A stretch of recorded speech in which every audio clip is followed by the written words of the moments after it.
Alright, quick recap from the last video. We talked about how to write better prompts so Cursor generates cleaner code, especially avoiding those classic Unity conflicts. Things like being super specific with what we ask, setting up the cursor ignore properly. All of that. In today's video, I want to show you more real examples of how I use Cursor to keep moving forward with this first-person controller template.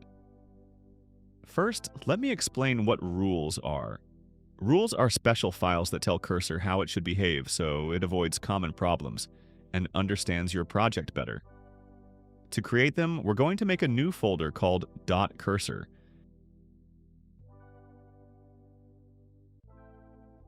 And inside it, another folder called rules. Now inside that folder, we create a new file. I'm calling mine general_rules, but you can name it whatever you want. The important part is the .mdc extension, because that's what tells Cursor this is a rules file. Then we're going to paste the text inside. Don't worry, I'll leave it in the description. Basically, this file tells Cursor what kind of code to generate, what semantic rules to follow to make the code more modular.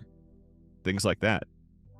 These rules have helped me a lot, especially because sometimes Cursor tried to edit assets or scenes, which are binary files. Those files aren't editable, so they got corrupted and stopped working. With rules, we avoid that. Once the text is pasted, check the options at the top. We need to set it to always apply. That tells Cursor that these rules should always be active in our chats. There are other options too, which can be useful in different situations. Now that the rules are ready, let me show you how they work. We're going back to the example from the other day when we were creating the first-person controller. If you remember, we added sprint, jump, and some other controls. So now let's ask Cursor to modify that and add a stamina system so the player can't sprint forever. We'll also ask it to print the stamina to the log so we can see the value.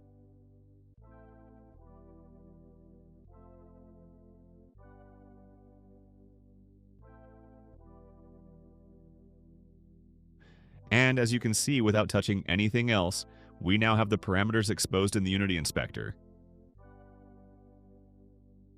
We hit play, and the stamina works perfectly. We can see in the console how much stamina we have left, and when it gets down to 10, the player stops sprinting. Perfect. Now I'm adding another feature, head bobbing.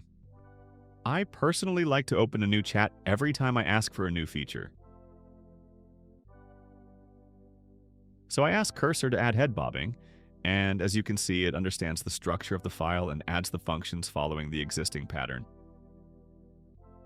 And again, it just works. At this point, our inspector is getting a bit long, and the script has too much code in one file. So I'm going to ask Cursor for 3 things. Split the code into 3 modular scripts: player input, camera controller, and movement controller. Let's let Cursor work on that. As you can see, it's now using a feature we haven't seen before. To-do lists. This is one of my favorite features in Cursor because it helps it keep context while jumping between tasks. It looks like it's done, and as always, Cursor gives us the setup.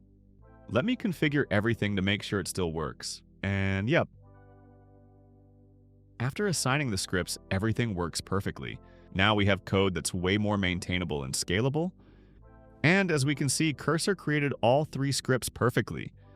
Even without us specifying it, it structured them so they connect to each other automatically. All we have to do is place them correctly in the scene, and that's it. Let me know in the comments what other features we could add to the controller, and in the next video we're going to turn this into a multiplayer controller in just a few simple steps.